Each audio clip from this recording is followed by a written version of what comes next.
Bismillahirrahmanirrahim. Alhamdulillahirabbil alamin. Wassalatu wassalamu ala rasulillah rahmatan lil alamin. Nabiyina Muhammad wa ala alihi wa sahbihi wa man tabi'ahum bi ihsan ila yaumiddin, amma ba'd. Baik, kita masih melanjutkan pembahasan akidah Islam yang disepakati oleh para ulama dari Uriyat Al-Imam Abu Hatim Abu Zur'a Ar-Razi rahimahullah. Mengenai yang keutamaan keharaman kudeta dan perang pada masa fitnah.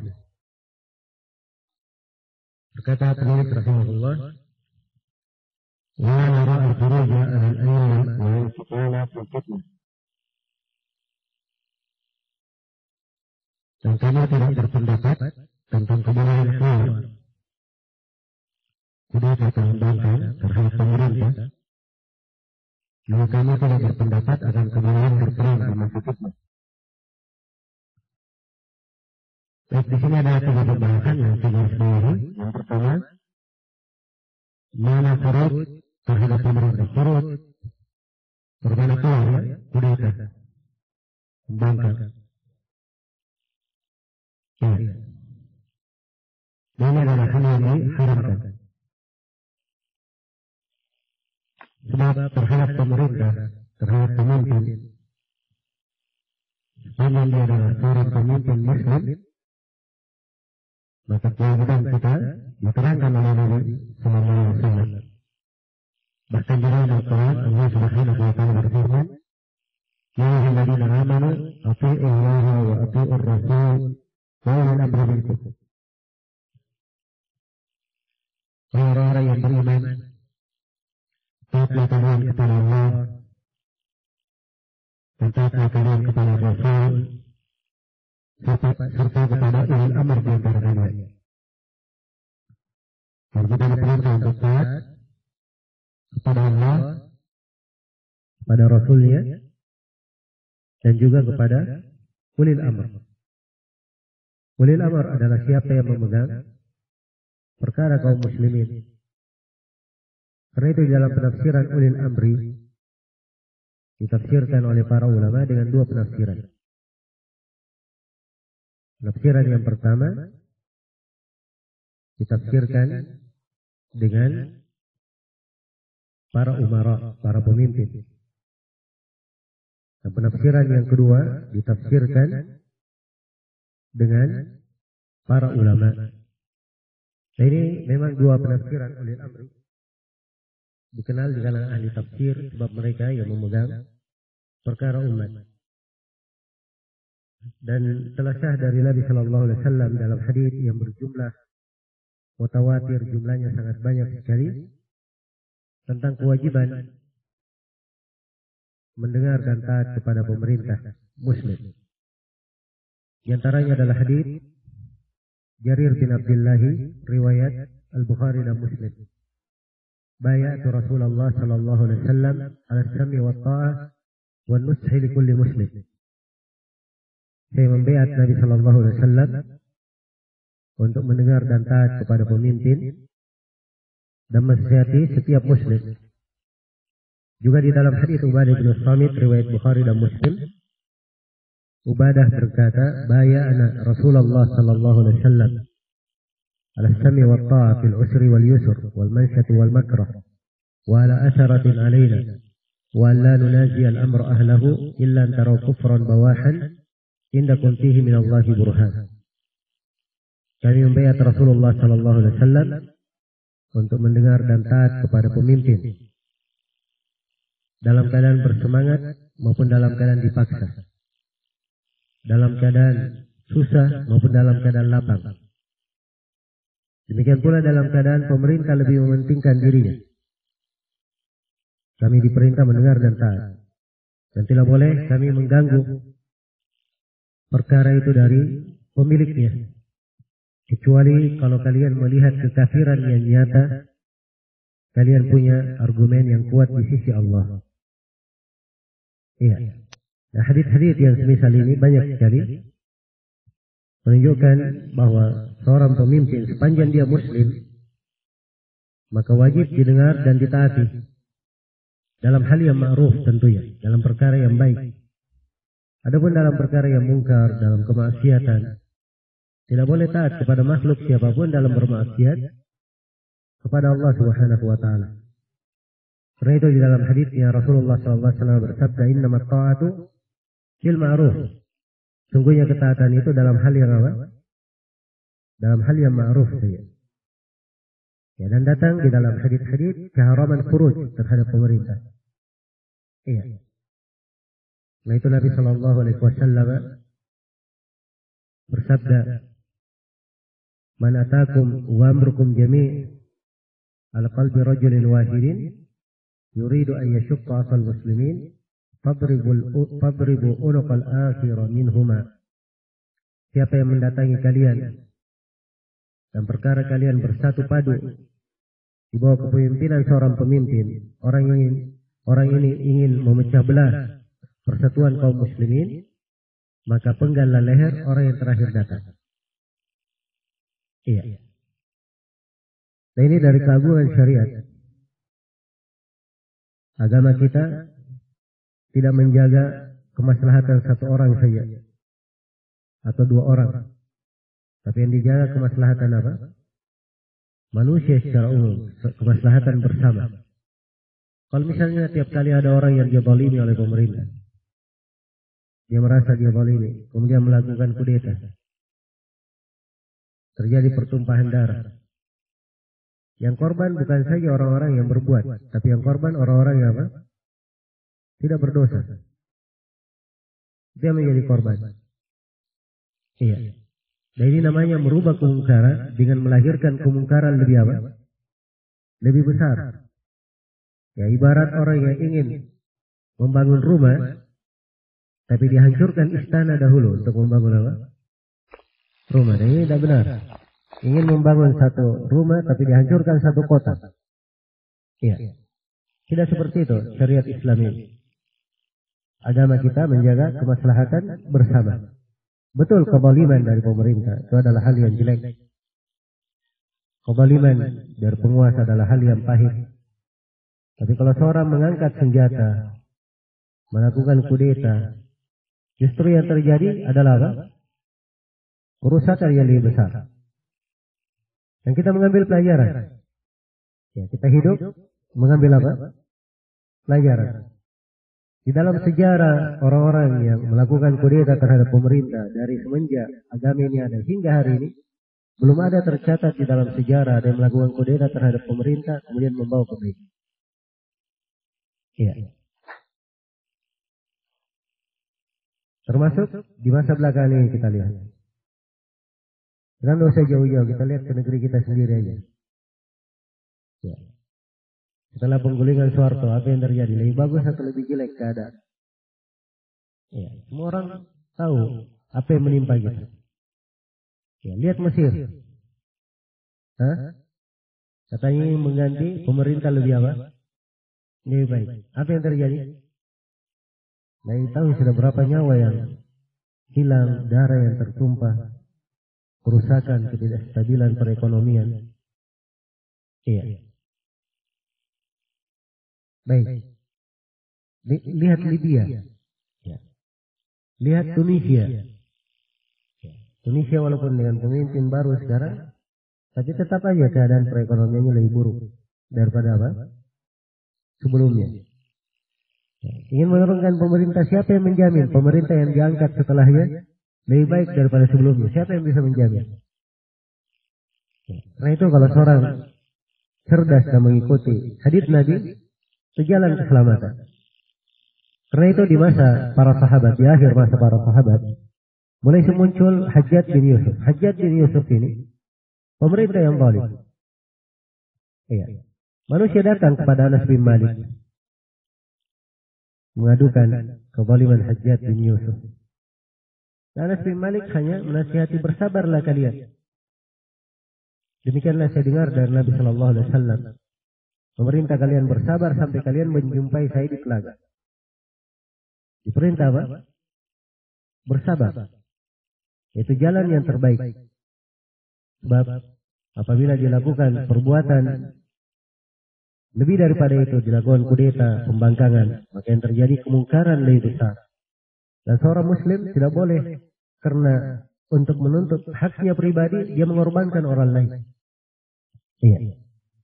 Nah itu dari kebijaksanaan Nabi. Nabi bersabda dalam hadis riwayat Muslim, "Isma' wa ati' lil amir, wa in duriba dhahruka wa ukhidha maluka." Dengar dan taat kepada pemimpin, walaupun dipukul punggungmu, diambil hartamu. Iya. Dan perhatikan Bani Israel. Mereka ditindas oleh siapa? Oleh Firaun. Luar biasa kezaliman Firaun ini. Sudah kafir, zalim lagi. Firaun membunuh semua anak laki-laki yang lahir di Bani Israel. Membiarkan hidup cuma anak perempuan saja. Firaun. Adakah suatu hari Nabi Musa alaihi salam mengajak Bani Israel untuk melakukan demonstrasi, orasi, melakukan apa yang biasa kita lihat sekarang ini? Tidak ada. Jadi ada Nabi Musa membangun keimanan siapa? Bani Israel. Dan ketika Firaun dan bala tentaranya dibinasakan oleh Allah Subhanahu wa taala, di dalam Al-Quran tidak disebut sebab yang menyebabkan Bani Israel dimuliakan, dimenangkan di atas Firaun dan bala tentaranya, kecuali satu sebab saja. Dan sebab itu diterangkan di dalam ayat di surah Al-A'raf setelah disebutkan kisah bagaimana Firaun dan bala tentaranya ditenggelamkan. Allah berfirman setelahnya, "Wa awrathna al-qauma alladziina kaanu yustad'afuuna masyariqal ardi wa magharibaha allati barakna fiha wa tammat kalimatu rabbikal husna ala bani Israil bima sabaru wa dammarna ma kana yasna'u fir'aun wa qaumuhu wa ma kanu ya'rishun." Dan kami wariskan bumi yang diberkahi dari timur dan baratnya. Kami wariskan kepada kaum yang dulunya mereka ditindas di atas muka bumi. Iya. Jadi bumi yang berberkah Baitul Maqdis Allah wariskan kepada siapa? Kepada Bani Israel yang dulunya tertindas. Kemudian Allah terangkan bahwa telah sempurna kalimat Rabbu yang maha indah kepada Bani Israel. Kebaikan mereka dapatkan. Kenapa? Cuma satu sebab disebutkan. Lamma sabaru, tatkala mereka bersabar. Jadi Bani Israel cuma memiliki apa? Kesabaran saja. Ya, karena itu kata Al-Hasan Al-Basri rahimahullah, tidaklah satu kaum bersabar dari kezaliman pemerintahnya kecuali saat-saat yang sedikit, waktu tidak begitu lama akan datang nanti jalan keluar. Akan datang jalan keluar. Iya. Tapi tatkala manusia keluar dari jalan Allah, mereka mengangkat senjata keluar dari tuntunan, maka Allah Subhanahu wa taala timpahkan kepada mereka musibah yang lebih besar. Iya. Karena itulah di dalam agama kita dari prinsip dasar kita diperintah untuk mendengar dan taat kepada pemimpin muslim walaupun dia berlaku zalim. Walaupun dia berbuat kesenangan-wenangan. So, kalau dia berbuat zalim, kesenangan-wenangan, berbuat maksiat, itu pada dirinya sendiri dosanya. Tapi kalau kita melawannya, lakukan kudeta terhadapnya, bahayanya bukan untuk kita saja, tapi untuk seluruh rakyat. Karena itu harus dipertimbangkan. Ya, bagaimana syariat menjaga agama ini. Karena itu kata sebagian ulama, 60 tahun dipimpin oleh pemimpin yang zalim itu lebih baik daripada 1 hari tanpa pemimpin. Ya. Coba buktikan. Nah, ini sudah terbukti ya. Dari Indonesia di masa Krismon dulu, ya, presidennya masih ada, hanya saja digoyang. Ya. Kita semua merasakan betapa banyak ketidakamanan, perampokan, ya, pembantaian. Ya. Sebagian tempat ada penggajangan. Ya. Ini semua akibat apa? Menggoyah pemerintah. Ini baru digoyah belum hilang pemimpinnya. Bagaimana pula kalau tidak ada pemimpin? Iya. Tidak ada pemimpin. Hukum rimba yang bermain. Yang kuat akan memansa apa? Yang lemah. Ada pemerintah yang zalim padahal tidak ada hal-hal yang tercipta kemaslahatan. Iya, walaupun dia sendiri zalim, pemerintah itu. Iya. Tapi begitu seorang melanggar syariat, menurunkannya, keluar dari mana kesabaran? Nah, disitulah sebab datangnya apa? Musibah dan petaka yang lebih besar. Iya. Baik. Apa makna khuruj terhadap pemerintah? Ya, kalimat khuruj ini dibahasakan dalam banyak hadis ya. Di antaranya dalam hadis Ibnu Abbas, riwayat Bukhari dan Muslim, "Man kharaja minal jama'ati qaida shibrin famata mata mitatan jahiliyah." Siapa yang keluar dari al-jamaah walaupun sejengkal lalu dia mati, maka matinya adalah mati jahiliyah. Ancamannya keras. Iya. Dan keluar itu artinya dia membangkang. Ya, dan keluar dengan berbagai macam, kadang dengan mengangkat senjata, kadang dengan apa? Dengan lisan. Ya, dan ini keluar dengan lisan ini kadang lebih berbahaya. Kenapa? Sebab orang yang mengangkat senjata, kenapa dia mengangkat senjata? Ada yang memanas-manasinya. Iya. Ada yang memanas-manasinya. Karena itu di masa dahulu memang kaum Khawarij itu ada yang disebut dengan Khawarij Al-Qa'adiyah. Khawarijnya duduk, tidak mengangkat, tidak berperang. Ya, tapi dia yang mengompori orang untuk benci kepada pemerintah dan mengompori orang supaya apa? Melakukan perlawanan. Ini Al-Qa'adiyah namanya. Ini kadang lebih berbahaya. Iya. Dan kita subhanallah di negeri kadang kita alami seperti itu. Iya. Baru saja terjadi kejadian mimbar-mimbar di mana-mana. Kalau tidak mengkambing hitamkan pemerintah pusat, kementerian, belum lagi ini dan itu sembarangan yang dicari. Sampai saya pernah ingat suatu saat, baru saja terjadi musibah tsunami di sebagian daerah. Ya, khatib berbicara menyinggung tentang itu, dan ujung-ujungnya ini karena di lembaga ini terjadi korupsi, ini terjadi ya, semuanya cari kambing hitam, tidak ada yang introspeksi diri sendiri. Ya. Padahal di dalam Al-Quran Allah Subhanahu wa taala berfirman, "Inna Allah la yughayyiru ma biqaumin hatta yughayyiru ma bi anfusihim." Allah tidak merubah keadaan satu kaum sampai mereka sendiri yang merubah keadaannya. Ya, kalau ingin menjadi lebih baik, rubah sendiri keadaan. Tidak usah sibuk mengurus orang lain. Iya. Harusnya demikian yang dipikir. Kalau dianggap pemerintahnya pemerintah yang zalim, mungkin saja mereka juga orang-orang zalim. Ya. Sebab pemerintah yang zalim keluar dari mana? Ya, orang yang zalim juga. Kalau mereka semuanya baik akan keluar apa? Pemimpin yang baik. Bukankah di dalam Al-Quran dikatakan, "Wa kadzalika nuwalli ba'dadh dhalimina ba'dhan bima kanu yaksibun." Demikianlah kami jadikan sebagian orang zalim memimpin zalim yang lainnya karena perbuatan mereka sendiri. Ya, maka ini fikih harus dipahami. Karena itu tidak ada jalan bagi kita kecuali apa? Bersabar. Ya, dan diharamkan untuk melakukan khuruj terhadap pemerintah. Iya, demikian pula diharamkan ikut andil dalam kondisi fitnah. Di kondisi fitnah bendera tidak jelas. Ya, ini yang diperjuangkan apa? Membela diri atau membela kepentingan atau membela agama, harus dia periksa bendera yang diangkat. Iya. Maka di kondisi fitnah tidak disyariatkan seorang ikut andil. Dan disyariatkan dia berdiam di rumahnya. Disyariatkan dia menyibukkan dirinya dengan ibadah. Karena itu Nabi sallallahu alaihi wasallam pernah ditanya di dalam hadis Uqbah bin Amir al-Juhani, "Man najah?" Wahai Rasulullah, apakah jalan keselamatan itu? Kata beliau, "Amsik alaika lisana wal yasa'ka baituka wa baki ala khati'atik." Kata Nabi, jagalah lisan kamu. Yang pertama. Yang kedua, kata beliau, hendaknya rumahmu menjadi lapang bagimu. Ya. Maksudnya kamu betah saja di rumah. Anggap rumahmu sangat nikmat dan lapang. Perbanyak ibadah di dalamnya. Kemudian kata Nabi, wabaki ala khati'atik. Tangisilah kesalahan-kesalahanmu. Ya, introspeksi diri sendiri. Tangisi kesalahan. Nah, inilah harusnya sikap seorang muslim.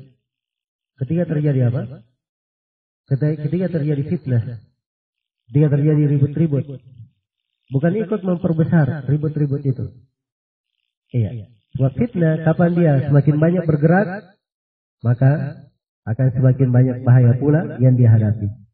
Karena itu Nabi Shallallahu Alaihi Wasallam bersabda dalam hadits Abu Hurairah, riwayat Bukhari dan Muslim, "Satakunu fitanun, al-qa'imu fiha khairun al-qa'idu fiha khairun min al-qa'im, wal-qa'imu fiha khairun min al-mashi, wal-mashi khairun min as-sa'i.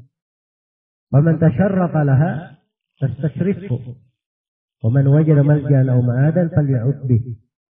Akan terjadi fitnah-fitnah. Orang yang duduk lebih baik daripada orang yang berdiri. Orang yang berdiri lebih baik daripada orang yang berjalan. Orang yang berjalan lebih baik daripada orang yang berlari. Itu kondisi fitnah ya. Jadi gerakan semakin banyak itu semakin jelek. Semakin sedikit gerakan, maka semakin baik. Karena itu yang duduk itu lebih santai daripada yang apa? Berdiri. Yang duduk lebih baik daripada yang berdiri. Karena itu Nabi terangkan, siapa yang menonjolkan dirinya ke fitnah, maka fitnah itu pasti akan menyambutnya, memperbesar dia. Iya.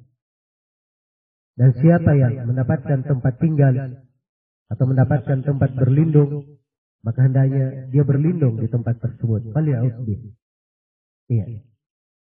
Jadi hadirin sekalian yang saya hormati dan saya muliakan, ini jalan-jalan keselamatan diajarkan oleh Rasulullah Sallallahu Alaihi Wasallam. Ya, dan saya di sini tidak berucap dari hal berasal dari diri saya. Dan di sini saya membaca ucapan dari akidah yang disepakati oleh para ulama Islam. Perkara yang tidak ada silam pendapat di kalangan ulama. Iya. Dan ini keyakinan taat kepada pemerintah diucapkan oleh Imam Ahmad, Imam Malik, Imam Syafi'i, Al-Hasan Al-Basri, Imam Al-Auza'i, para ulama Islam yang terkenal. Dikenal dengan kezuhudan, dikenal dengan ketakwaan. Dan mereka orang-orang dikenal bukan pegawai di pemerintahan, bukan orang-orang yang diberi apa? Gaji di pemerintah. Tapi bersamaan dengan itu, mereka semuanya bersikap seperti itu. Mengharamkan melakukan apa? Kudeta terhadap penguasa. Sebab mereka berbicara adalah karena perintah agama seperti itu. Itulah kemaslahatan bagi manusia. Kemaslahatan bagi manusia. Makanya harus didudukkan dan harus dipahamkan kepada umat. Iya. Karena itu kadang kalau di sebagian tempat saya berbicara seperti ini, ada sebagian orang menyangka ini ada mungkin hubungan dengan pemerintah, orang dibayar. Ya, sebagiannya lagi bahasanya lebih sadis lagi. Ini penjilat penguasa. Ya, anjing-anjing pemerintah. Naudzubillah. Padahal yang dibacakan adalah apa? Hadits-hadits Rasulullah Sallallahu Alaihi Wasallam. Subhanallah. Jadi demikian asingnya agama ini. Padahal kebenaran berasal dari mana? Al-Quran dan Sunnah Rasulullah Sallallahu Alaihi Wasallam. Karena itu kita perlu teguh dan banyak mendengar ya tentang hal ini ya. Dari hadis-hadis Nabi Sallallahu Alaihi Wasallam di halaman ke-29 kewajiban taat kepada pemerintah. Kata beliau, wa nasma wa nuti liman wallahu Allahu azza wa jalla amrana wa la nanzi'u yadan min ta'ah. Kami mendengar dan taat kepada pemimpin yang Allah azza wa jalla limpahkan perkara kami kepadanya. Dan kami tidak mencabut tangan ketaatan kepadanya. Dan di sini ada 3 pembahasan kewajiban mendengar dan taat kepada pemerintah. Ya, dan ini diterangkan dalam banyak hadis. Saya sudah terangkan ya sejumlah hadis di pembahasan tadi. Kemudian yang kedua, mengenal kedudukan pemimpin. Ya, pemimpin memang dijadikan oleh Allah Subhanahu wa taala di tengah makhluk memiliki kedudukan. Sebab itu tabiat manusia. Iya. Mereka perlu kepada apa? Pemimpin. Yang mereka bersatu di bawah benderanya dan mengatur perkaranya di bawah kepemimpinan. Iya. Karena pentingnya kepemimpinan ini, para sahabat tidak pernah satu hari pun di luar kepemimpinan Nabi Sallallahu Alaihi Wasallam. Bahkan setelah Rasulullah meninggal, Awal kali yang dilakukan oleh para sahabat apa? Memilih pemimpin dulu atau menguburkan Nabi dahulu? Ya, Nabi belum dikubur sebelum Abu Bakar apa? Dipilih sebagai khalifah. Ya, setelah Abu Bakar dipilih sebagai khalifah, barulah Rasulullah dimakamkan oleh para sahabat radhiyallahu anhu. Ya, dan para sahabat bersepakat di atas hal tersebut, sebab itulah yang mereka pahami dari Nabi sallallahu alaihi wasallam.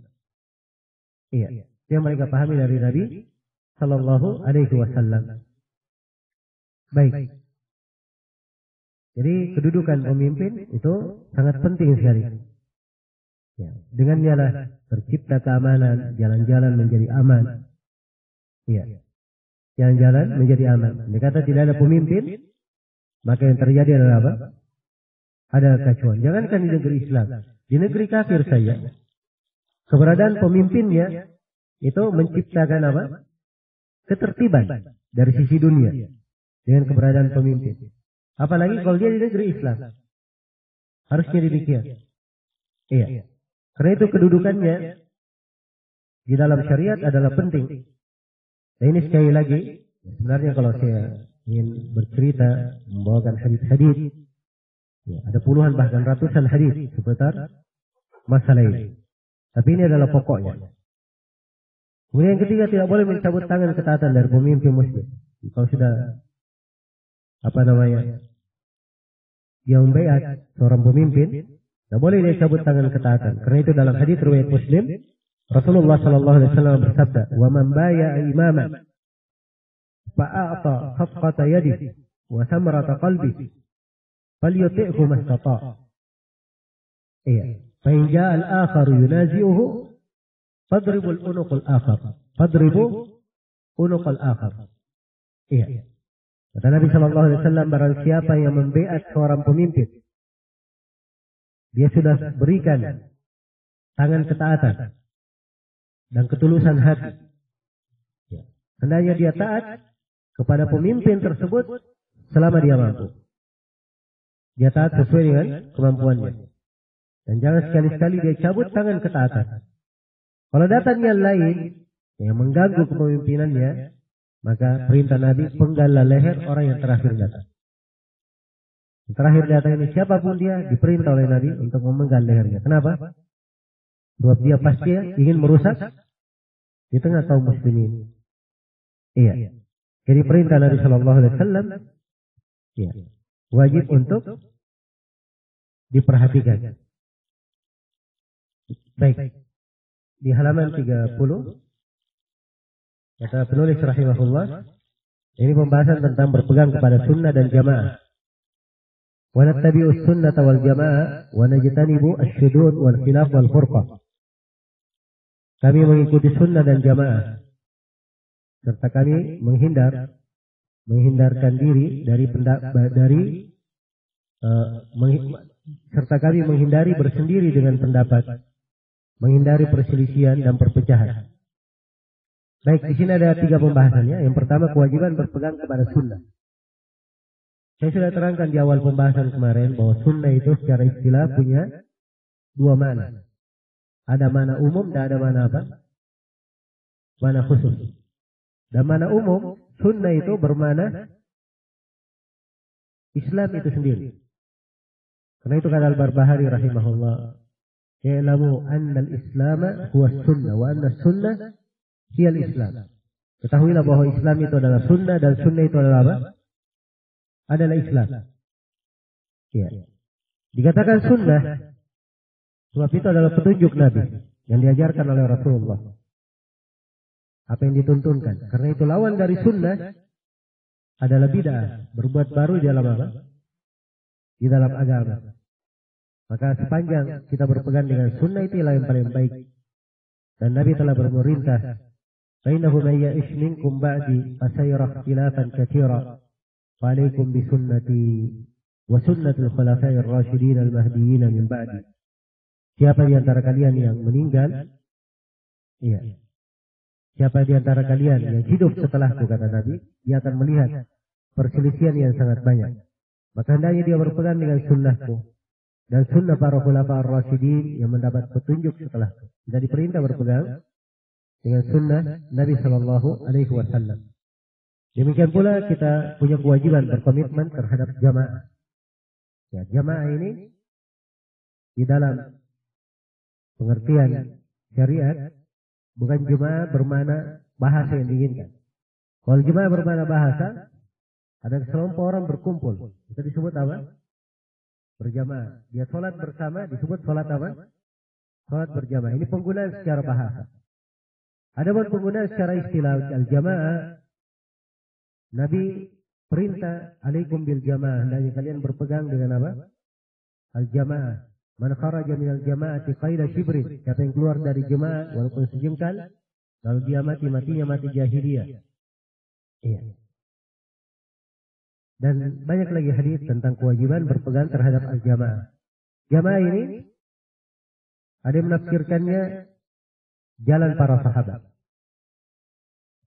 Ada yang menafsirkan al-jamaah adalah para ulama yang menjadi panutan. Ada yang menafsirkan al-jamaah adalah kaum muslimin di bawah pimpinan. Ya, di bawah pimpinan seorang pemimpin.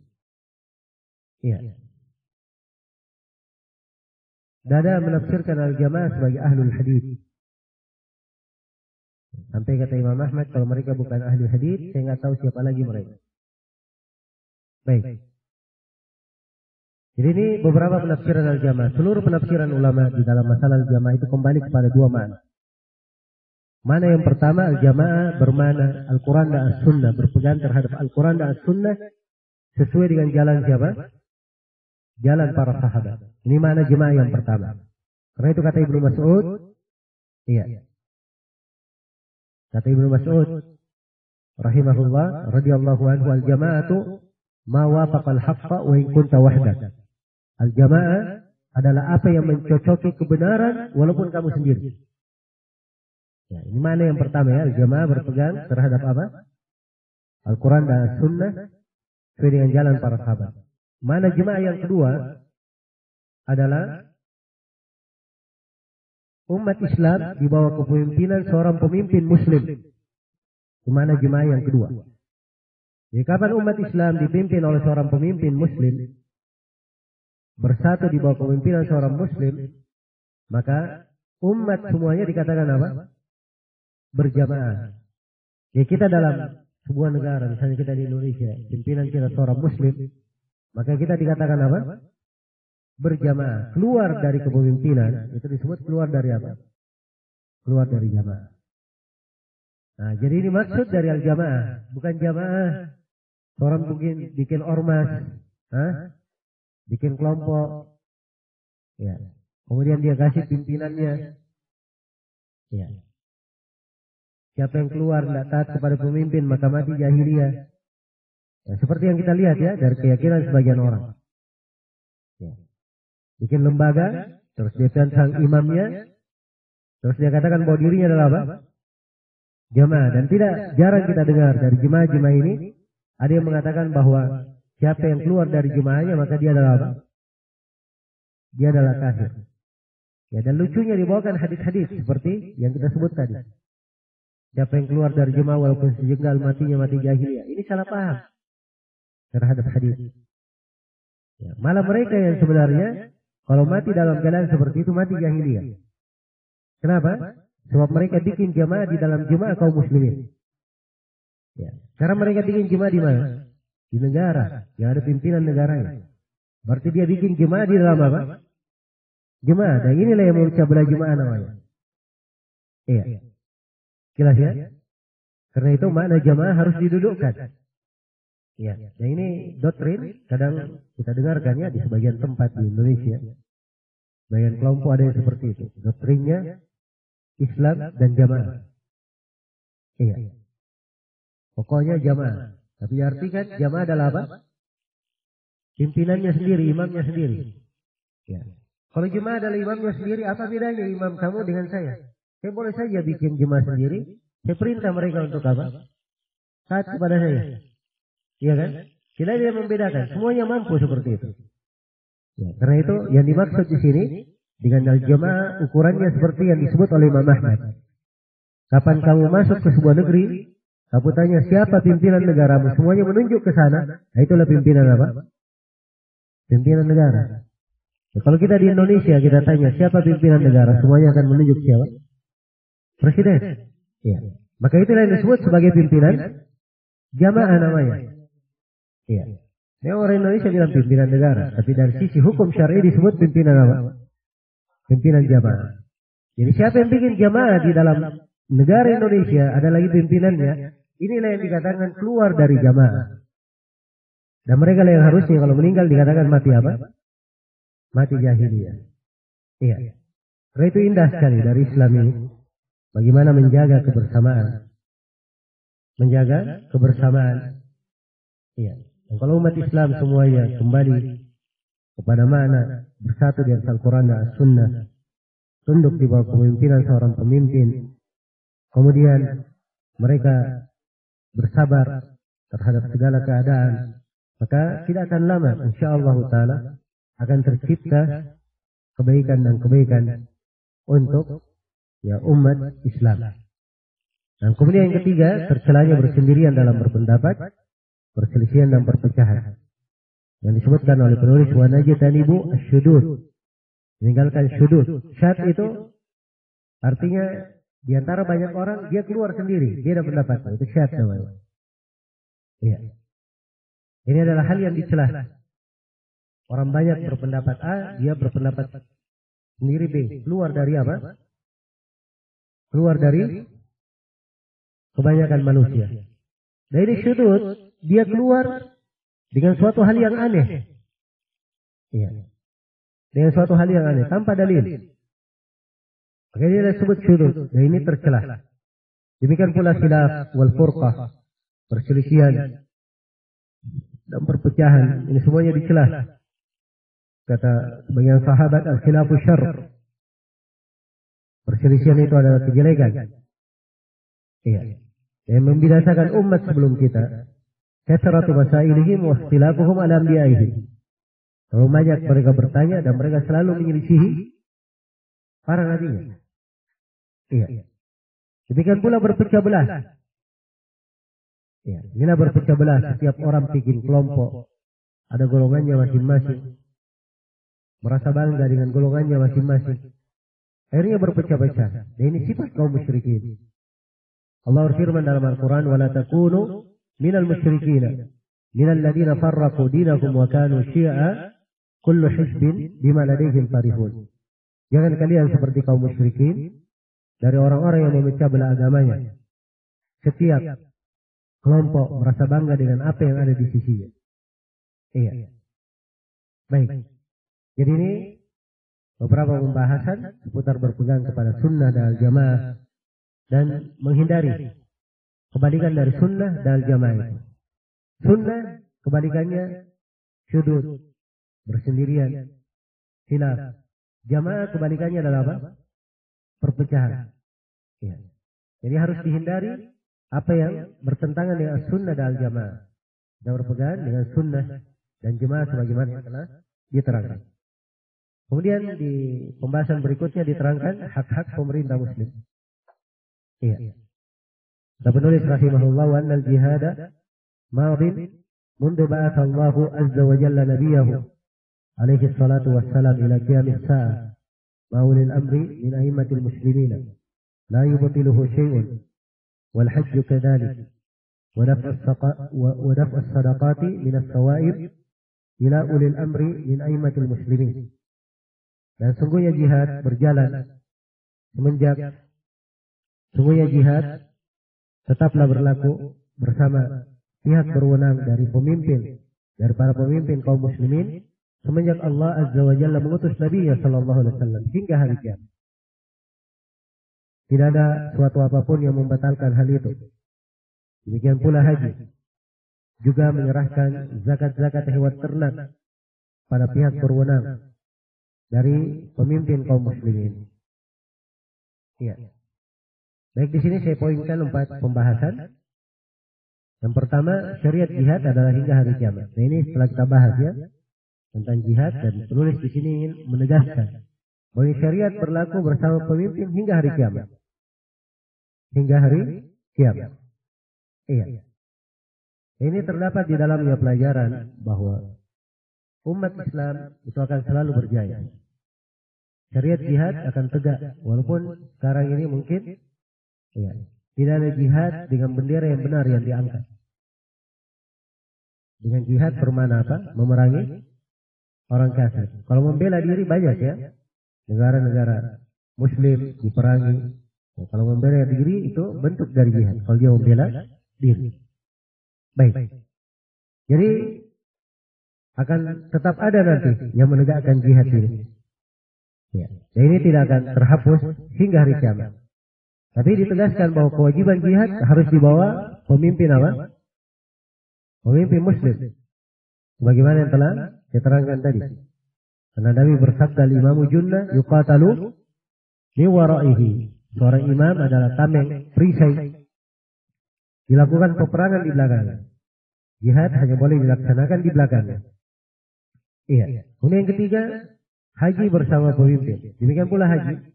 Seorang ketika haji dipimpin oleh pemimpin negara. Iya, dan alhamdulillah sekarang ini pelaksanaan ibadah haji di semua negara itu dengan peraturan antara negara. Dari sisi penetapan jumlah masuknya, tempatnya. Ini semuanya memang ditetapkan oleh syariat untuk pengaturan. Sebab di tempat-tempat manusia berkumpul sedemikian banyak. Kalau datang tanpa aturan, yang terjadi adalah apa? Keributan. Karena itu, subhanallah, dari syariat Islam yang agung ini, ya, disyariatkan untuk dipimpin oleh siapa? Seorang pemimpin. Contoh saja misalnya. Penetapan masuknya tanggal 1 Dzulhijjah, kadang silam pendapat kadang. Iya. Yang pernah kita alami ya, sebagian hari Idul Adha, ya, berbeda dengan apa? Yang lain. Nah, coba kalau setiap orang ikuti pendapatnya masing-masing, bisa-bisa di Padang Arafah ada yang wukuf tanggal 9, ada yang tanggal 10. Iya. Tapi begitu Allah Subhanahu wa taala syariatkan dipimpin oleh seorang pemimpin, hilang semua itu. Putusan pemimpin itu yang menyatukan. Jelas ya? Nah, sebenarnya simpel, ini urusan negara yang kayak gini ya. Menentukan masuk keluarnya bulan itu urusan pemerintah. Ya, karena itu tidak benar ya, ada sebagian di Indonesia ini. Ya. Sebagian dari ketua ormas terkenal di Indonesia mengatakan pemerintah ya, tidak boleh ikut campur dalam urusan apa? Masuk keluarnya Ramadan. Ini hal yang keliru. Ya. Dan saya nggak tahu ini pemahaman dari mana. Ya, diambil. Ya. Dan saya yakin itu bukan pemahaman dari umat Islam. Kalau dia ingin pemahaman umat Islam, di buku-buku tentang politik kenegaraan Islam itu diterangkan bahwa yang menentukan masuk keluarnya bulan adalah hak apa? Hak pemerintah. Sebab disitulah tugas pemerintah, powernya untuk menyatukan. Ya. Dan pemerintah kita sendiri, ya, pada setiap tahunnya sudah bagus ya cara menentukannya. Hanya saja kurang tegas. Ya. Harusnya tidak dibuka pintu untuk orang-orang yang menyelisihi. Ya. Tidak dibuka pintu, diperbolehkan mereka untuk berlebaran bersama apa? Menyelisihi kebanyakan orang. Karena ini pintu dibuka, akhirnya sebagian orang gampangan. Ya. Di ormasnya sendiri ikut lebaran sendiri. Bahkan ada yang lebih daripada itu. Ada yang ingin bikin aneh-aneh. Ya. Bikin saja kelompok sendiri, rambutnya pirang-pirang sana. Ya. Lebarannya tidak melihat hilal malah, melihat pasang surut air laut. Ya. Coba. Nah, ini pada setiap tahunnya diekspos terus. Ya. Mas media apa namanya? Yang biasa cari berita. Ya. Supaya ramai dikunjungi, dibaca, laris beritanya. Orang-orang yang aneh seperti ini kan diekspos. Ya. Padahal ini yang seperti ini di dalam hukum Islam itu harusnya tidak dinampakkan. Malah yang harus ditampakkan kalau mereka berbuat seperti itu, ditampakkan hukuman supaya orang lain jerah, tidak boleh mengikutinya. Jadi harusnya ditampakkan. Sebab orang-orang yang seperti ini merusak jamaah namanya. Merusak kebersamaan kaum muslimin. Ya. Kita ingin sampai kapan ribut-ribut terus masalah apa? masalah lebaran, masalah Id, subhanallah. Padahal urusan sebenarnya dalam masalah ini dimudahkan oleh Allah. Ya, cukup diikuti apa yang ditentukan oleh pemimpin, selesai. Dan inilah tugas seorang pemimpin. Ini tugas seorang pemimpin. Baik, demikian pula penyerahan zakat kepada pemerintah. Asalnya di dalam fikih Islam, kalau pemerintah meminta zakat itu diserahkan melalui mereka yang membaginya, maka umat Islam yang ada kewajiban zakat wajib menyerahkannya lewat siapa? Lewat pemerintah. Sebab zakat ini bukan hak kita, itu adalah hak 8 orang yang disebut di dalam Al-Quran. Ya, dan yang paling bagus di dalam menentukannya adalah pemerintah. Ya. Ini zakat saja. Kalau dikelola dengan baik oleh pemerintah, tidak perlu ada pajak, tidak perlu ada biaya cukai. Sudah cukup untuk memakmurkan apa? Orang-orang yang kekurangan dari zakat ini. Kalau dikelola dengan baik. Iya. Tapi itulah, ya, sering kita mendapatkan di berbagai sistem itu diambil bukan dari umat Islam. Diambilnya dari orang-orang kafir, sehingga tidak ada kemajuan di dalam pengelolaannya. Jadi kalau pemerintah meminta, diberikan kepadanya. Tapi kalau seperti di negeri kita sekarang, pemerintah memberikan keluasan, maka seorang berijtihad, dia keluarkan zakatnya kepada tempat yang apa? Tempat yang paling cocok. Iya. Sebab sekarang ini ada orang-orang, lembaga-lembaga yang mengumpul zakat ya, sembarang penggunanya. Ada yang malah dia kumpul zakat untuk kampanye. Iya. Sebab dianggap itu adalah bagian dari apa? Ya, bagian dari perjuangan membela Islam. Ya, apa saja yang penting fisabilillah, kampanye pun fisabilillah. Ya. Akhirnya diambil dari zakat. Karena itu hal-hal yang seperti ini memang harus diatur oleh pemimpin. Baik. Kemudian di sini di halaman 32 diterangkan manusia dalam penamaan sebagai mukmin. Iya. Kata beliau, an-nasu mu'minuna fi ahkamihim wa mawarithihim wa la nadri ma hum inda Allah azza wa jalla. Wa man qala innahu mu'minun haqqan fa huwa mubtadi'. Wa man qala huwa mu'minun inda Allah fa huwa minal kadhibin. Wa man qala huwa mu'minun billahi haqqan fa huwa musib. Kata beliau, manusia umat Islam adalah mukminun, orang-orang yang beriman dalam hukum-hukum dan pewarisan-pewarisan mereka. Tidaklah diketahui bagaimana mereka di sisi Allah. Iya. Jadi ini penjelasan hukum zahir terhadap siapa yang beriman. Iya. Jadi kalau seorang dia sudah masuk Islam, maka asalnya hukum keislaman meliputinya. Dia muslim, berarti haram darahnya, tidak boleh dilanggar. Haram hartanya, tidak boleh dirampas. Iya. Dia muslim, kalau dia meninggal, maka diwarisi oleh anak-anaknya muslim. Anak meninggal diwarisi oleh orang tuanya yang apa? Muslim. Ya demikian dalam hukum keislaman. Dia meninggal dikuburkan di pekuburan kaum muslimin. Ini penting ya. So, kalau dia meninggal dalam keadaan kafir, tidak boleh dikubur di pekuburan kaum muslimin. Harus dikubur di pekuburan orang-orang kafir. Iya. Baik. Karena itu penulis di sini terangkan bahwa kaum mukminin itu beriman dalam hukum-hukum. Nah itulah tadi hukum-hukum ada keterkaitannya dengan orang yang beriman. Demikian pula dalam masalah warisan. Dalam masalah warisan. Ya, sebab kalau ayah dan anak atau pewarisnya beda agama, itu tidak boleh saling mewarisi. Tidak boleh saling mewarisi. Iya. Tidak diketahui bagaimana kedudukan mereka di sisi Allah. Nah, maka yang dihukumi adalah hukum zahirnya. Dia mukmin, itulah hukum zahir yang berjalan. Hukum-hukum keislaman mengalir padanya. Kemudian kata beliau, "Faman qala innahu mu'minun haqqan fa huwa mubtadi'." Siapa saja yang berkata bahwa dia adalah mukmin hakiki, berarti dia adalah seorang, bahkan berarti orang itu adalah mubtadi', ahli bidah. Iya. Sini beliau mulai menjelaskan hakikat orang yang beriman. Jadi katakan dia beriman, perkara zahir diambil. Tapi kalau ada yang mengatakan bahwa dirinya mukmin dengan hakiki sebenar-benar keimanan. Ya, maka ini ahlul bidah. Dari mana dia tahu dia mukmin hakiki? Ya. Apakah dia berani menjamin bahwa dia sudah melaksanakan seluruh keimanan? Hah? Dia menegakkan seluruh mana keimanan? Tidak ada yang bisa menjamin. Karena itu hal ini dari bidah. Ya, demikian pula orang yang berkata dia mukmin di sisi Allah. Orang yang berkata dia mukmin di sisi Allah, orang itu adalah dari para pendusta. Ya, dari mana dia tahu bahwa di sisi Allah dia dipastikan sebagai apa? Mukmin. Iya. Tapi yang benarnya bagaimana? Kata beliau, "Man qala huwa mu'minun billahi haqqan fa huwa musib." Barang siapa yang berkata saya adalah seorang mukmin kepada Allah, iya, maka dialah yang mencocoki kebenaran. Ya, kalau dia berkata saya mukmin di sisi Allah, mukmin beriman kepada Allah, itu baru benar. Dia tegaskan dirinya beriman. Tapi jangan dia puji dirinya, oh saya mukmin dengan sebenar-benar keimanan. Ya, ini merekomendasi diri namanya. Amalan keislaman itu banyak. Ya. Cabang keimanan lebih dari 70 cabang.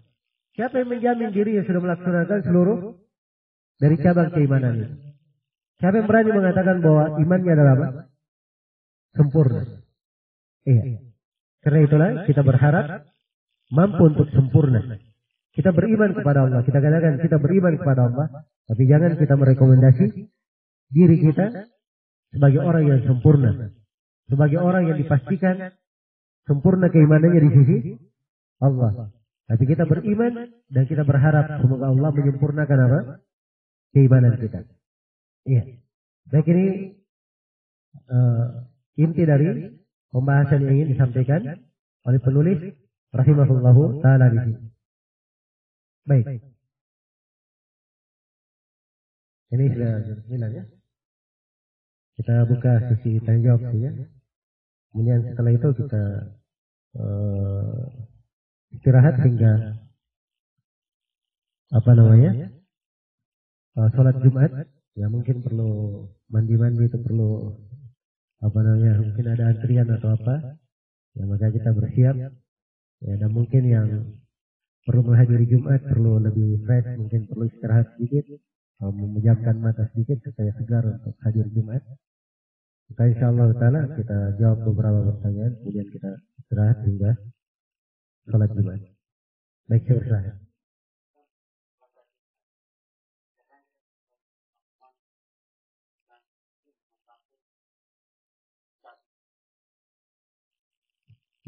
Iya, ini pertanyaan kadang memang kita alami ya, kita dapati. Sebagian perkampungan kuburannya cuma satu.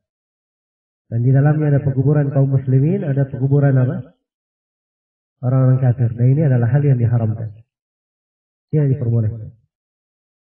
Dari hak seorang muslim tidak boleh dikubur bersama apa? Orang-orang kafir. Kalau itu terjadi, maka harusnya yang berwenang terhadap kuburan memisah kubur itu. Kuburan orang-orang kafir dipindah, diberikan tempat tersendiri. Kalau dia dalam satu lokasi, dipisah, ada yang di kanan dan di kiri, maka harus ditembok supaya terpisah antara pekuburan muslim dan pekuburan apa? Kafir. Iya, dan ini konsekuensi dari keislaman, yaitu yang dilakukan oleh para sahabat dan yang berjalan di tengah ulama Islam. Ya, karena itu tidak boleh digampangkan berkaitan dengan masalah penguburan ini. Ya wallahu ta'ala a'lam.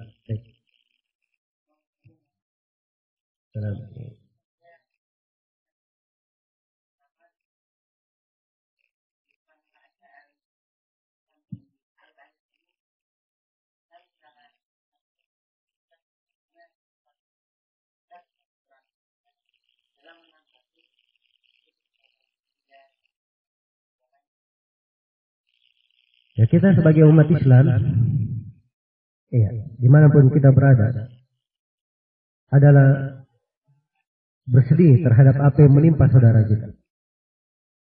Dan itulah seorang mukmin.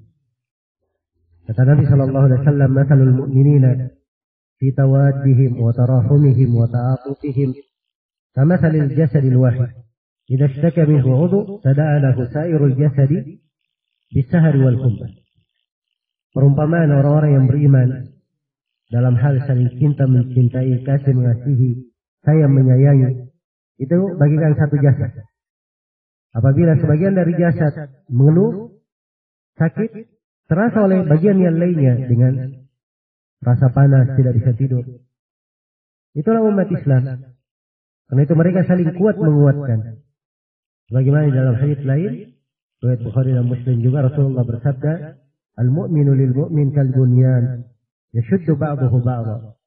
Bagian mukmin terhadap mukmin yang lainnya bagian bangunan. Bagiannya menguatkan sebagian yang lain. Jadi kalau kaum muslimin ada yang tertindas di belahan negeri dan kita mampu mengirim bantuan untuk mereka, ya, maka dan dijamin terkirim bantuan, maka itu adalah hal yang baik, kita tolong menolong, membantu saudara kita. Ya. Dan pokoknya doa untuk saudara-saudara kita yang terzalimi seharusnya hal yang tidak kita lupakan. Sebagai seorang muslim untuk saudaranya yang lain.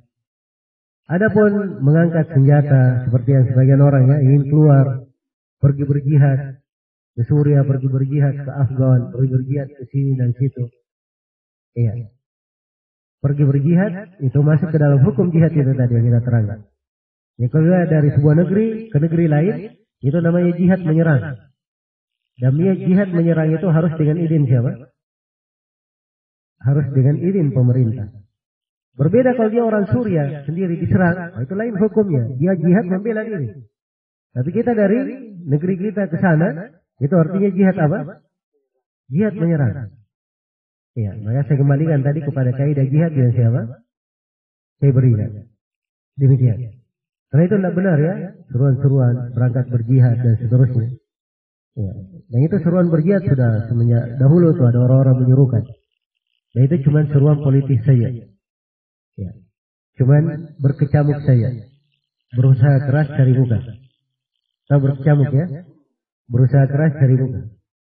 Ya. Dari semenjak di peristiwa Bosnia sudah ada orang-orang menyuruh jihad-jihad. Ya, sudah berkumpul. Orang-orang mau berangkat, tapi nggak ada yang berangkat. Ya. Suria, Afgan seperti itu. Ya, di belakangnya bikin momen-momen saja supaya pencitraan, ya, menebar pesona, ya, dan yang semisal dengan itu. Nah, karena itu dalam hal-hal yang seperti ini tidak usah terlalu banyak ikut dengan apa? Slogan sebagian orang. Orang jujur saja pada dirinya. Ya, dia kalau banyak mendoakan saudaranya, semoga itu bermanfaat. Dia mampu mengalirkan, memberikan bantuannya dengan jalur yang aman pasti diterima, maka itu dia lakukan. Dan seorang bertakwa kepada Allah sesuai dengan apa? Kemampuannya. Demikian pula banyak bertobat dan beristighfar. Karena tidaklah musibah menimpa kecuali hal tersebut disebabkan karena apa? Karena dosa. Karena itu kita bertobat dan beristighfar kepada Allah Subhanahu wa taala dengan tobat yang banyak. Itu dari hal yang baik untuk seorang muslim dan muslimah kepada saudara-saudaranya. Semoga Allah Subhanahu wa taala memberikan taufik kepada semuanya dan semoga Allah Subhanahu wa taala membantu saudara-saudara kita yang tertindas di berbagai belahan dunia ini agar supaya mereka ditolong oleh Allah, dimenangkan di atas musuh-musuhnya, kemudian diberikan ketenangan, kesejahteraan dan bisa lebih mendekatkan dirinya kepada Allah Subhanahu wa taala. Innahu waliyyu dzalika wal qadiru alaihi wa huwa wasi'un karim. Wallahu taala alam. Baik.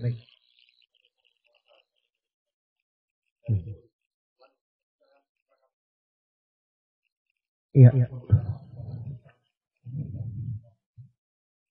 Orang-orang Khawarij dan Rafidhah sama dengan penganut bidah yang lain. Ya, sebagaimana orang kafir secara umum kalau dia masuk Islam, diterima keislamannya atau tidak? Diterima. Demikian pula orang yang jatuh dalam bidah, walaupun bidah itu mengkafirkan, seperti bidah Rafidhah yang kita akan terangkan nanti, maka itu adalah diterima kalau dia benar tobatnya. Nah, jadi kalau yang dia bicarakan sahabat yang dia celah sudah meninggal, tidak mungkin mereka bisa minta maaf. Ya, kewajiban mereka adalah sebaliknya. Harusnya mereka selalu mendoakan kebaikan untuk sahabat. Ya, dan kalau sahabat dicela, harusnya mereka membela para sahabat Nabi. Itulah yang mereka bisa lakukan untuk kesempurnaan taubatnya. Dan apa? Membalas terhadap kezaliman yang telah lalu yang mereka lakukan dari mencela sahabat Rasulullah sallallahu alaihi wasallam. Iya. Wallahu ta'ala alam. Baik.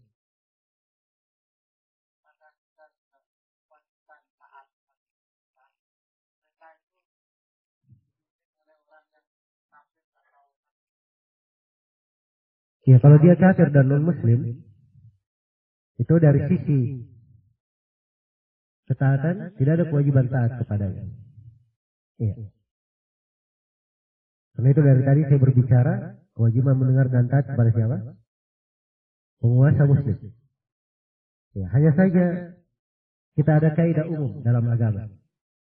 Tidak boleh merubah kemungkaran yang akan melahirkan apa? Kemungkaran yang lebih besar. Iya. Jadi kalau misalnya pemerintahnya kafir, kalau dalam peraturan umum seperti rambu-rambu lalu lintas yang merupakan kemaslahatan bersama, semua orang merasakan, maka yang seperti ini tidak ada yang keluar darinya. Iya, jelas ya? Tapi hal-hal yang lain yang sifatnya terkait dengan, apalagi terkait dengan keagamaan, maka itu tidak ada taat kepada pemerintah yang kafir atau non-muslim. Jadi kan ukurannya ya. Ya wallahu ta'ala alam. Baik, kudeta terhadap pemerintah itu disyaratkan oleh para ulama beberapa syarat. Syarat yang pertama, pemerintah itu jelas kekafirannya. Ya, ini yang memberikan hukum kafir bukan orang per orang, tapi ulama yang memberikan hukum. Jelas ya? Harus ada dari ulama yang memberikan hukum tersebut. Kemudian yang kedua, disyaratkan kaum muslimin untuk menurunkan pemerintah kafir ini, mereka punya kemampuan, punya kekuatan. Ya. Dan kekuatan ini harusnya kekuatan pada dirinya sendiri. Jangan merasa punya kekuatan tapi masih minta bantuan kemana? Negeri-negeri kafir. Minta persenjataan ke negeri kafir. Begitu negeri kafir yang berkhianat sudah habis dia. Iya. Jadi harus punya kekuatan pada dirinya sendiri. Kemudian yang ketiga syaratnya, tidak boleh di belakang penurunan tersebut terjadi kemungkaran lebih besar. Kalau dia turunkan ternyata mengakibatkan korban darah di tengah kaum muslimin, itu adalah hal yang diharamkan. Iya. Yang ketiga. Kemudian yang keempat, disyaratkan kalau mereka ingin menurunkan pemerintah kafir, mereka umat Islam sudah menyiapkan penggantinya. Ya. Sebab kalau tidak ada penggantinya, nanti setelah dia turunkan, siapa yang ribut? Mereka sendiri yang ribut. Ya. Bisa terjadi perang saudara, seperti yang terjadi dulu di Afghanistan. Setelah mereka berhasil mengusir Rusia, yang terjadi apa? Perang saudara di antara mereka. Ya. Perang saudara di antara mereka. Nah, jadi ini beberapa syarat yang disebutkan oleh para ulama, penting untuk diperhatikan. Baik, wallahu ta'ala alam. Hukumnya mendirikan kuburan di dalam lingkungan masjid? Kalau lingkungan masjid yang dimaksud adalah bangunan masjid, di dalam bangunan masjid itu hukumnya haram memasukkan kuburan di situ dan haram sholat di masjid itu. Iya. Siapa yang sholat di masjid itu tidak sah sholatnya. Harus dia ulangi sholatnya. Karena Nabi Sallallahu Alaihi Wasallam bersabda, "La tusallu ilal kubur." Jangan kalian sholat ke kuburan. Iya. Dan Nabi Sallallahu Alaihi Wasallam bersabda, "La'ana Allahul Yahuda wan Nasara ittakhadhu kubur anbiya'ihim masajid." Allah melaknat orang-orang Yahudi dan Nasara menjadikan kubur nabinya sebagai masjid. Menunjukkan laknat. Dan kalau sudah dilarang oleh Nabi, siapa yang melakukan ibadah di atas hal yang dilarang, itu menunjukkan ibadahnya batal. Iya. Tapi kalau misalnya pekuburan dimasukkan di halaman masjid, berpisah dengan apa? Bangunan masjid. Ya, seperti yang banyak terjadi di Indonesia ya. Dan ini dari kesalahan umum di Indonesia. Kalau dia meninggal, ya, dia bangun masjid misalnya atau berjasa di masjid, dikubur di samping, di depan, tapi di luar ya. Ya, dan ini kekeliruan. Ya. Sebab Abu Bakar, Umar, Utsman, Ali, ini orang-orang pernah bangun masjid semua. Ya, dan mereka semuanya ada yang dikubur di masjidnya masing-masing? Tidak ada. Malah Utsman dan Ali dikubur bersama kaum muslimin di kuburan umum. Adapun Abu Bakar dan Umar, karena Nabi sudah terlanjur dikubur di rumahnya, maka kamar Nabi itu sudah dianggap apa? Kuburan. Karena masih cukup lagi untuk 2 orang, masuklah Abu Bakar dan Umar di situ mengikut. Andai kata Nabi tidak dikubur di situ, tidak mungkin Abu Bakar dan Umar ada di situ. Jelas ya? Baik, ini terkait dengan hukum tentang pekuburan. Jadi kalau kuburannya di luar masjid, ini silang pendapat di kalangan ulama tentang makruhnya. Adapun syah sholat di masjid itu syah sholat. Tapi kalau makruh tidaknya, ini silang pendapat tentang makruh tidaknya. Iya. Dan sebaiknya kalau ada masjid lain tidak ada kuburan di sekitarnya itu lebih bagus. Dan kalau misalnya di masjid di sekitar rumahnya cuma itu, atau kalau dia pindah ke masjid lain, mungkin akan membuat fitnah di tengah masyarakat mungkin, maka harusnya dia sholat di masjidnya saja. Ya, wallahu ta'ala a'lam. Baik.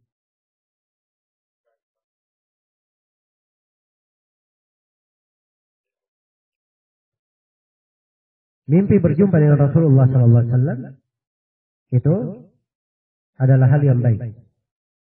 Ya. Dan kalau betul memang dia berjumpa dengan Nabi, berarti itu mimpi dari Allah. Tapi yang perlu dipastikan, benarkah dia berjumpa dengan Nabi? Nah itu jadi masalah. Memang syaitan tidak bisa berwujud seperti wujud Nabi. Tapi syaitan bisa mengaku dia sebagai Nabi. Kalau mengaku bisa. Tapi berwujud apa? Tidak bisa. Nah, karena itu kalau seorang belajar hadis, dia baca tentang sifat Nabi, ya Nabi itu diterangkan ya bagaimana kondisi penciptaannya. Beliau tidak terlalu tinggi, tidak terlalu pendek, ya kulitnya tidak sangat putih, tidak hitam, kemudian rambutnya tidak keriting, tidak juga lurus, ya. Kemudian ada sifat wajahnya.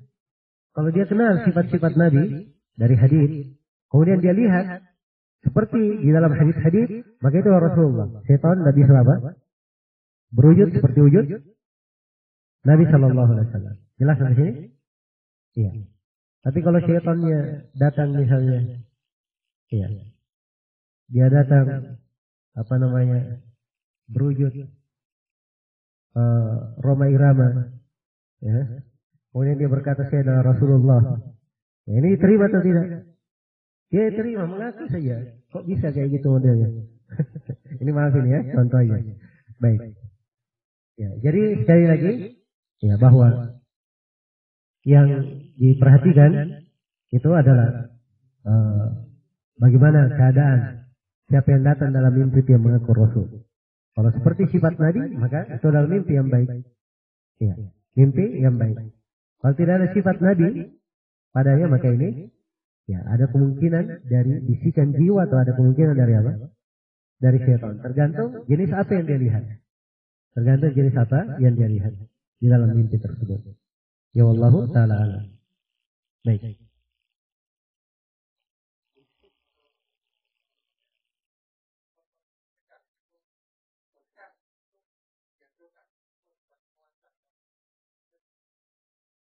Itu wewenang pemerintah ya. Hal yang berkaitan dengan merubah dengan tangan, itu bukan wewenang kita.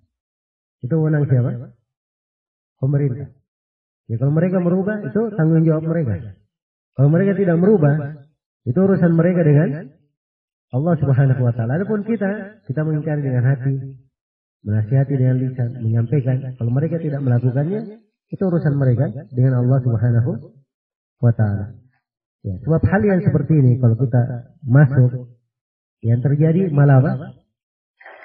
Malah fitnah, kekacauan. Lebih besar lagi apa? Bahayanya. Iya. Nah ini sudah terjadi di beberapa tempat. Sebagian kaum muslimin semangat, ya dihancurkan kuburan. Sudah ribut, malah kuburan yang dihancurkan dibangun lagi lebih megah daripada itu. Iya. Jadi mana hasil dari apa? Ya kemungkaran yang dia ingkari. Ya. Dan ada sebagian yang pernah di sebagian daerah ada orang-orang yang berbuat kesyirikan di gunung. Tidak ada yang jaga tempat-tempat kesyirikannya. Maka ada sebagian orang malam-malam dia pergi bakar tempat itu, nggak ada yang lihat. Setelah itu, ya apa yang terjadi? Ternyata tempat-tempat itu dibangun lagi lebih bagus dari itu. Ya. Dan ini namanya merubah kemungkaran, melahirkan apa? keungkar lebih besar. Dan ini hukumnya haram di dalam syariat kita. Iya. Karena itu sekali lagi, fikih itu penting. Ya, semangat itu nomor 2. Jelas ya? Fikih dulu baru semangat. Kalau ada semangat tanpa ada fikih, ini yang repot.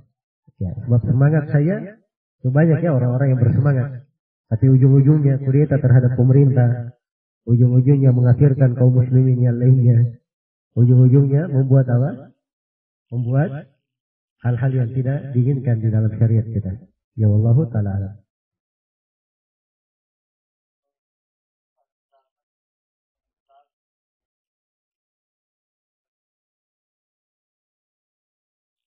Dia mengusung demokrasi. Demokrasi itu dari bentuk kekeliruan yang dia lakukan. Iya. Sama seperti dia berhukum dengan selain hukum Allah. Itu adalah dosa yang dia kerjakan. Jelas ya? Ya. Dan itu tidak selamanya dikatakan dosa. Sebab orang yang berhukum dengan selain hukum Allah itu keadaannya bertingkat-tingkat. Ada yang dikafirkan keluar dari agama.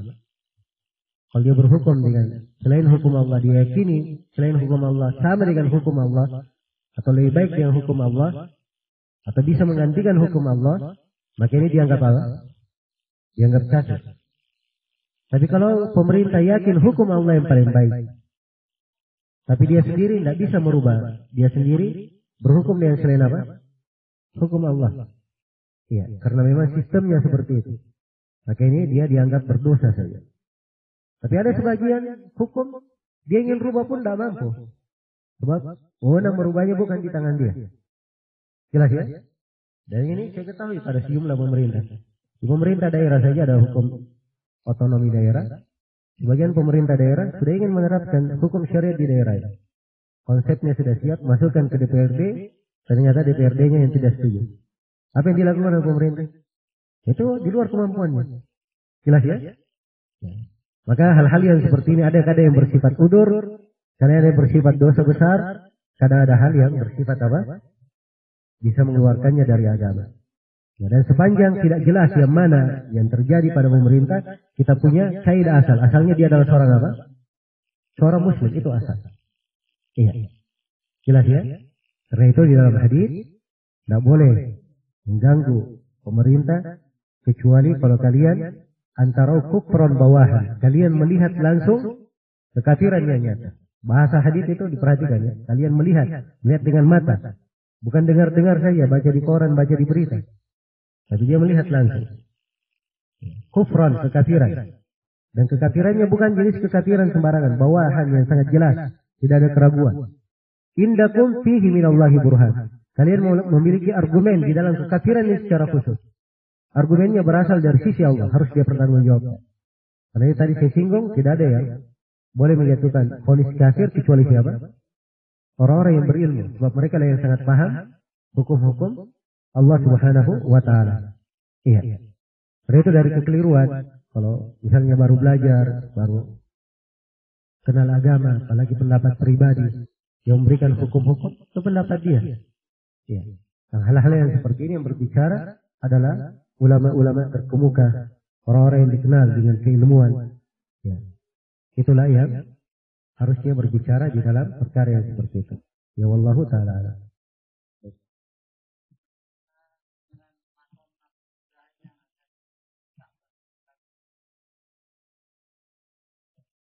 Ya, makam itu yang ada di situ. Makam itu artinya tempat berdiri. Ya. Ya. Jadi memang di bahasa Indonesia kita agak ini ya, sering apa namanya? Sebab kalau bahasa Indonesianya tertulis makam. Makam orang pikir apa? Kuburan. Ya, tapi bahasa Arabnya itu makam. Makam itu tempat berdiri. Jadi ini tadinya makam Ibrahim, bukan di situ tempatnya yang kita lihat sekarang ini. Tempatnya itu dekat Ka'bah. Sebab dia tempat berdiri Nabi Ibrahim ketika apa? Membangun Ka'bah. Dan itu ada bekas kaki Nabi Ibrahim di situ. Yang berdiri. Ya. Begitu di masa pemerintahan Umar bin Khattab, makam Ibrahim ini diakhirkan hingga ke tempat yang kita lihat sekarang. Jelas ya? Dan itu dari ijtihad Umar radhiyallahu anhu disetujui oleh para sahabat. Ya. Coba dibayangkan kalau makam tetap di depan, semua orang sholat di situ di belakang. Yang tawaf mau lewat mana? Hah? Nah, ini dari fikih siapa? Umar bin Khattab yang sangat indah. Ya, karena itu beliau akhirkan di tempat yang kita lihat. Ya. Sehingga kalau ada yang sholat di belakangnya tidak ada masalah. Orang masih bisa apa? Masih bisa tawaf. Ya itu pun sekarang ingin sholat di belakang makam tidak boleh langsung di belakangnya sekarang. Karena banyaknya orang yang tawaf. Harus kemana? Lebih ke belakang lagi. Iya. Baik, ini mungkin akan kita terangkan nanti ya besok di pembahasan manasik haji. Insyaallah taala. Baik. Saya kira cukup dulu ya untuk sesi kali ini. Insyaallah taala kita sambung nanti di sesi berikutnya. Subhanakallahumma wa bihamdik asyhadu an la ilaha illa anta astaghfiruka wa atubu ilaik. Walhamdulillahirabbil alamin. Assalamualaikum warahmatullahi wabarakatuh.